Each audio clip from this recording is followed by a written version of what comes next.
Apa kabar pemirsa? Bertemu lagi bersama saya Alda Gustari dalam Warta Parlamentaria.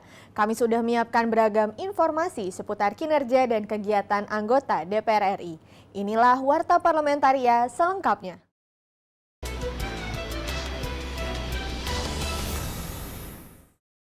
Terkait rencana pemerintah mendatangkan 500 tenaga kerja asing asal China ke Indonesia di tengah pandemi COVID-19, Komisi 3 DPR RI meminta pemerintah menjalankan aturan yang berlaku dalam Permenkumham nomor 11 tahun 2020 tentang pelarangan sementara orang asing masuk ke wilayah Indonesia. Ditemui usai rapat kerja dengan Kementerian Hukum dan HAM, anggota Komisi 3 DPR RI Habib Abu Bakar Al-Habsyi mengatakan, di tengah gelombang pemutusan hubungan kerja serta pandemi COVID-19, kebijakan mendatangkan TKA asal Cina ini jangan sampai menimbulkan gejolak di tengah masyarakat. Jadi menurut saya ini perlu ada penjelasan yang detail. Makanya saya sampaikan tadi kepada Pak Menteri dan Dirjen, tolong hati-hati, ini sensitif tema ini. Jangan menjadi berita yang viral, seakan-akan kita lebih mementingkan TKA daripada tenaga kerja Republik kita itu sendiri. Itu saja yang saya sampaikan. Anggota Komisi 3 DPR RI Supriyansah mempertanyakan aturan yang dikeluarkan Kementerian Hukum dan HAM mengenai pencabutan pembatasan orang asing di tengah pandemi COVID-19.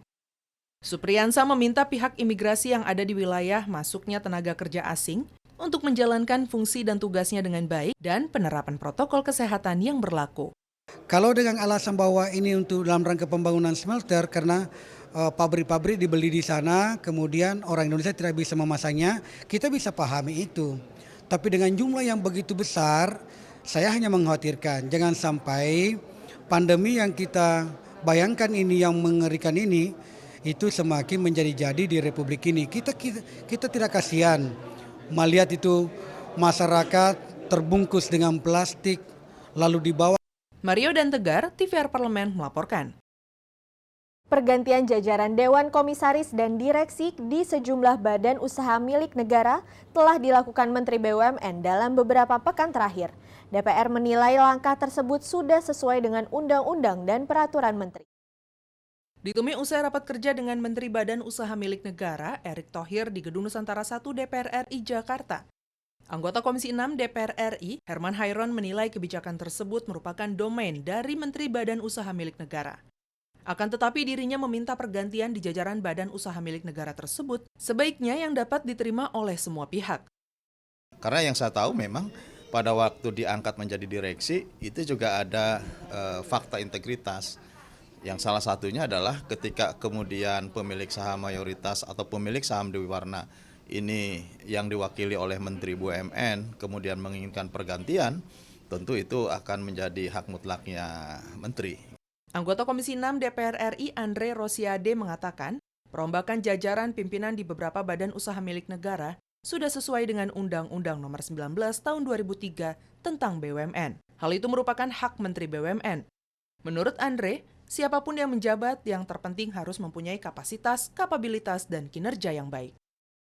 Ya kalau menurut saya mau milenial ataupun senior ya atau junior, muda, tua itu kan tergantung kinerja ya. Kalau memang punya kapasitas, kapabilitas dan kinerja yang baik kan tidak ada masalah. Yang penting BUMN-nya sehat, bisa memberikan dampak kepada bangsa dan negara, menyetor dividen ya. Bondan dan Julian, TVR Parlemen melaporkan. Komisi 8 DPR RI akan mengkaji lebih lanjut keputusan Menteri Agama Republik Indonesia tentang pembatalan keberangkatan haji dalam penyelenggaraan ibadah haji tahun 2020. Dalam konferensi pers usai rapat kerja di Gedung Nusantara 2 DPR RI Jakarta, Ketua Komisi 8 DPR RI Yandri Susanto mengatakan pihaknya mengapresiasi pengakuan terbuka Menteri Agama atas kekeliruan dalam mekanisme pengambilan keputusan pembatalan keberangkatan haji. Komisi 8 DPR RI juga akan menindaklanjuti usulan Menteri Agama mengenai realokasi anggaran non-operasional program penyelenggaraan haji dan umroh pada APBN 2020. Apa saja parabel-parabel pendukung dari kebijakan Kementerian Agama nomor 494 tahun 2020 tentang pembatalan keberangkatan jamaah haji dalam penyelenggaraan ibadah haji tahun 1441 Hijriah atau tahun 2020 Masehi, dan mohon disampaikan dengan data yang lebih rinci dari kebijakan tersebut. Sebelumnya, Menteri Agama Fahrul Razi menyampaikan permohonan maaf kepada Komisi 8 DPR RI karena mengumumkan pembatalan penyelenggaraan ibadah haji 1441 Hijriah sebelum berkoordinasi dengan Komisi 8 DPR RI. Pembatalan tersebut dengan pertimbangan belum dibukanya akses oleh pemerintah Arab Saudi dengan adanya pandemi COVID-19. Sudah tidak cukup waktu lagi untuk mempersiapkan keberangkatan jemaah haji Indonesia. Berdasarkan kenyataan tersebut, pemerintah memutuskan untuk tidak mengangkat jemaah haji pada tahun 2020 ini.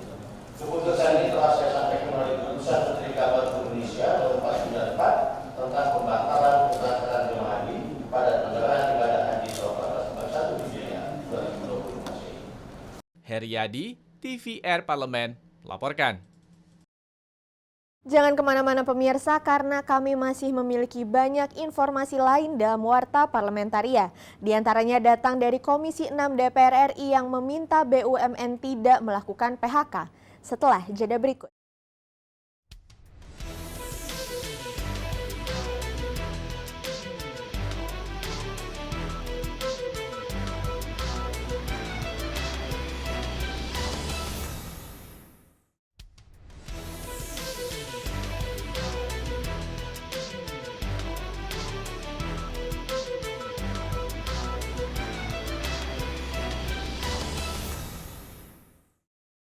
Komisi 6 DPR RI meminta seluruh badan usaha milik negara atau BUMN tidak melakukan pemutusan hubungan kerja bagi para pegawainya. Ditemui di Gedung Nusantara 2 DPR RI Senayan, Jakarta baru-baru ini, Wakil Ketua Komisi 6 DPR RI Arya Bima meminta seluruh BUMN menghentikan sementara pemutusan hubungan kerja bagi para pegawainya. Menurut Arya Bima, di tengah pandemi COVID-19, BUMN diharapkan tidak melakukan PHK karena situasi sedang susah. Arya Bima mengatakan BUMN bisa mencari alternatif selain PHK. Salah satunya adalah kebijakan bekerja di rumah atau sistem piket. Kalau toh kondisinya itu perlu dirumahkan dulu dengan gaji, mungkin hanya terima gaji tanpa tunjangan. Kalau toh dia harus stay untuk menerima seperempat, jadi tidak bisa langsung ada PHK enggak. Arya Bima menambahkan dalam waktu dekat Komisi 6 DPR RI akan memanggil seluruh BUMN untuk meminta penjelasan terkait rencana operasional perusahaan di setiap sektor usaha. Kita akan manggil Garuda dan kita akan tanyakan skenario 1, skenario 2, skenario 3 seperti apa. Dan baru nanti di Komisi 6 dengan opsi-opsi penyelamatan ekonomi nasional dan Kepres nomor 20 tentang recovery ekonomi di badan usaha milik negara, kita akan tanyakan. Sampai sekarang kita tetap minta untuk PHK di BUMN sementara dihentikan dulu. Kalau mau dirumahkan monggo. Ya. Untuk PHK tunggu opsi-opsi yang kita tunggu. Oke, Zulindra dan Dwi, TVR Parlemen melaporkan. Aksi berani prajurit yang tergabung dalam kontingen Garuda untuk United Nations Interim Forces in Lebanon atau UNIFIL atau pasukan perdamaian PBB di Lebanon yang menghadang pertikaian antara tentara Lebanon dan tentara Israel mendapat apresiasi dunia. Anggota Komisi 1 Saiful Bahri Ansori mengapresiasi apa yang dilakukan TNI di Lebanon. Saiful berharap semuanya sudah sesuai dengan prosedur yang dikeluarkan PBB. Menurut Saiful, pasukan TNI yang bertugas di Lebanon pantas mendapatkan kenaikan pangkat. Sehingga TNI itu menjadi satu kekuatan yang disegani. Alhamdulillah itu ya. Jadi bagi saya itu nggak terlalu mengagetkan. Karena memang TNI sangat dikagumi oleh negara lain. Saiful menambahkan ini bukan kali pertama TNI melakukan aksi heroik. Pada anggota TNI yang ditugaskan sebagai pasukan penjaga perdamaian PBB telah diberikan pelatihan khusus sebelum menjalankan misi termasuk di Lebanon. Kalau sudah masuk di Lebanon itu ya berarti dia mewakili PBB bukan mewakili negara masing-masing loh ya. Namanya peacekeeping ya. Negara perdamaian, penjaga perdamaian di dunia. Lah itu. Dan ini TNI itu harus di belakang di atas payung hukum. Dan sembarangan lah ya. Tentara Indonesia yang bertugas di kontingen Garuda jumlahnya sebanyak 1.254 personel, sedangkan yang bertugas di Blue Line Lebanon Israel sebanyak 1 kompi. Wilayah Blue Line memiliki panjang sekitar 400 km yang dijaga pasukan perdamaian PBB dari berbagai negara. Andri, TVR Parlemen, melaporkan. Pimpinan DPR RI menegaskan fungsi anggaran pada masa sidang keempat ini akan diarahkan pada kebijakan fiskal dalam mempercepat pemulihan ekonomi sosial serta menjadi momentum dalam melakukan berbagai reformasi kebijakan pembangunan sehingga dapat mempercepat kemajuan Indonesia di berbagai bidang. Dalam pidato pembukaan masa sidang yang keempat tahun sidang 2019-2020 di Gedung Nusantara, Senayan, Jakarta, Ketua DPR RI Puan Maharani menegaskan kebijakan fiskal APBN tahun 2021 sangat tergantung pada pemulihan sosial dan ekonomi pada tahun 2020. Untuk itu APBN tahun 2021 diarahkan untuk memberikan stimulus pemulihan ekonomi dan sosial. Selain APBN 2021 agar diarahkan untuk menjadi stimulus kebijakan fiskal dalam mempercepat pemulihan ekonomi dan sosial, serta menjadi momentum dalam melakukan berbagai reformasi kebijakan pembangunan sehingga dapat mempercepat kemajuan Indonesia di berbagai bidang. Namun Puan menyarankan kebijakan belanja negara agar dapat mempertimbangkan kemampuan pendapatan negara, pengendalian defisit, kapasitas rasio utang, dan resiko beban utang yang akan memberikan tekanan beban fiskal pada tahun mendatang. Yang menempatkan kebijakan belanja sebagai stimulus utama kebijakan fiskal agar mempertimbangkan juga kemampuan pendapatan negara, pengendalian defisit, kapasitas rasio utang, dan risiko beban utang yang akan memberikan tekanan ruang fiskal pada tahun-tahun mendatang. DPR dalam membahas kerangka ekonomi makro dan pokok-pokok kebijakan fiskal tahun 2021 akan mencermati dan memastikan agar kebijakan fiskal tahun 2021 dapat lebih efektif dalam menjalankan pembangunan nasional bagi kesejahteraan rakyat dan kemajuan di berbagai bidang. Dari Senayan, Jakarta, Mahir dan Dodi, TVR Parlemen, melaporkan. Komisi 10 DPR RI mengkritisi sistem pendidikan di tengah pandemi COVID-19 melalui metode pembelajaran jarak jauh yang memanfaatkan teknologi informasi.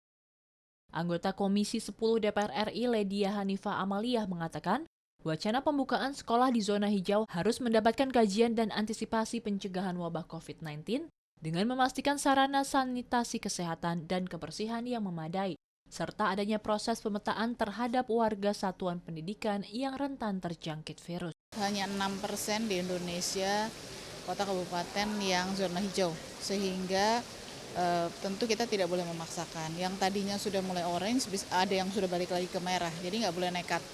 Pertama harus memastikan protokol kesehatannya, jangan sampai kemudian sekolah jadi klaster baru. Berikutnya kalau mereka menggunakan kendaraan umumnya juga sejauh mana keamanannya. Ledia menjelaskan izin dan peranan orang tua dalam mengawasi aktivitas para siswa juga menjadi pertimbangan bagi pihak sekolah untuk mengatur kurikulum pendidikan di masa transisi menuju new normal. Sekolah-sekolah harus menyiapkan bagaimana mereka mengatur kehadirannya, mengatur kurikulumnya, bagaimana pembelajaran itu sebagian mendapatkan pengajaran yang sifatnya daring atau jarak jauh, atau juga kemudian mereka melakukannya secara tatap muka. Penugasan juga harus dibicarakan dengan orang tua, karena bagaimanapun meskipun SMP SMA sudah besar, tetapi harus difikirkan tugas-tugas yang harus dilakukan. Ajib dan Temi, TVR Parlemen, melaporkan. Pemirsa, kami masih memiliki banyak informasi lain dalam Warta Parlamentaria. Untuk itu tetaplah bersama kami.